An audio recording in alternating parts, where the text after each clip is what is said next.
என் பிரியமான பிள்ளையே, ஸ்க்ரோல் பண்ணாதே. இந்த சில நொடிகள் வீணாகாது.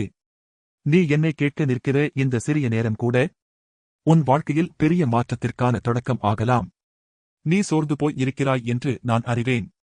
வெளியில் சிரிப்பாய் இருப்பாய். ஆனால் உள்ளத்தில் நிறைய கவலைகள் இருக்கும். யாருக்கும் சொல்ல முடியாத பாரம் உன் இதயத்தில் இருக்கும். என்னை யாராவது புரிந்து கொள்வார்களா என்று நீ உன்னுள் கேட்கிறாய். பிள்ளையே, நான் உன்னை முழுவதும் அறிந்திருக்கிறேன். நீ சொல்லாத வார்த்தைகளையும் நான் கேட்கிறேன். நீ மறைக்க முயலும் கண்ணீரையும் நான் பார்க்கிறேன். நீ வாழ்க்கையில் பல விஷயங்களை முயற்சி செய்தாய். சில வெற்றி, சில தோல்வி. சில நேரங்களில் இதுதான் என் வாழ்க்கையா என்று நீ சந்தேகப்பட்டாய். ஆனால் இன்று நான் உனக்கு உறுதி கொடுக்கிறேன். உன் வாழ்க்கை இதைவிட பெரியது. இந்த 5 வினாடி நீ என்னை கேட்க நிற்கும் இந்த நேரம், உன் இதயத்தை நான் தொட்டுக்கொள்கிற நேரம். நான் உன்னிடம் சொல்ல வருவது மிகவும் எளிமையானது. ஆனால் அது உன் வாழ்க்கையை முழுவதும் மாற்றும். நான் உன்னுடன் இருக்கிறேன். நீ தனியாக இல்லை.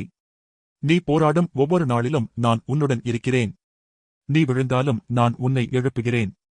நீ சோர்ந்தாலும் நான் உன்னை பலப்படுத்துகிறேன். பிள்ளையே, பயம் உன் வாழ்க்கையை ஆட்சி செய்ய விடாதே. நான் உனக்காக இருக்கிறேன் என்ற உண்மை உன் எல்லா பயத்தையும் விட பெரியது. நீ எதிர்காலத்தைப் பற்றி கவலைப்படுகிறாய். என்ன ஆகும் என்று எண்ணுகிறாய். ஆனால் நான் உனக்கு சொல்லுகிறேன், நான் உன் நாளைகளை ஏற்கனவே பார்த்துவிட்டேன். நான் உனக்கு நல்ல திட்டம் வைத்திருக்கிறேன். நீ இன்று காணும் தடை நாளை உன் சாட்சியாக மாறும். நீ அனுபவிக்கும் கண்ணீர் நாளை மகிழ்ச்சியாக மாறும்.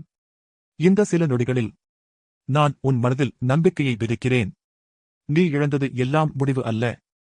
நீ இப்போது இருக்கும் நிலை நிரந்தரம் அல்ல. நீ நினைப்பதை விட பெரிய கதையை நான் உன் வாழ்க்கையில் எழுதுகிறேன். பிள்ளையே, உன் மனதை எனக்கு திறந்து கொடு. உன் கவலைகளை என்னிடம் ஒப்படை. நான் அதை சுமக்கிறேன். ஆமென்.